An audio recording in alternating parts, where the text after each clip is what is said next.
এরপরে যে কোনোদিন একটা নোবেল পুরস্কার পাওয়া যাবে এটা কোনোদিন মনে আসেনি, তবে লোকে বলা বলি করেছে মাঝে মাঝে। চট্টগ্রাম বিশ্ববিদ্যালয় যখন নিজের পরিচয় দেয়, হয়তো বলে যে আমাদের বিশ্ববিদ্যালয় থেকে আমরা নোবেল পুরস্কার পেয়েছি, গৌরব করে। ভ্যান্ডারবিল্ট বিশ্ববিদ্যালয়ে তারা গৌরব বোধ করে যে আমি তাদের বিশ্ববিদ্যালয়ের ছাত্র ছিলাম। তা আমি তাদেরকে বলি যে চট্টগ্রাম বিশ্ববিদ্যালয়ে গৌরব করার কারণ বড় দুইটা, তোমাদেরটা একটা, তাদেরটা দুইটা। এই জন্যে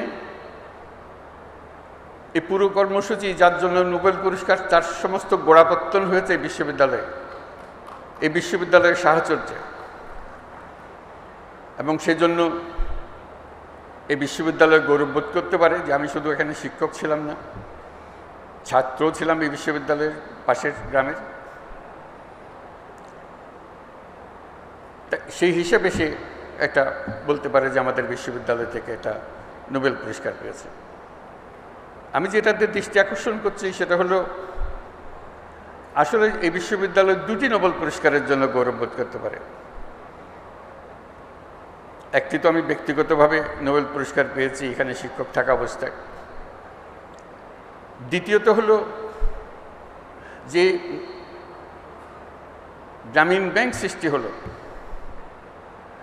সেই সৃষ্টির গোড়াতেও কিন্তু চট্টগ্রাম বিশ্ববিদ্যালয়ের আইনে, গ্রামীণ ব্যাংকের আইনে লেখা আছে পরিষ্কার এই ব্যাংক কোথার থেকে আসলো। এই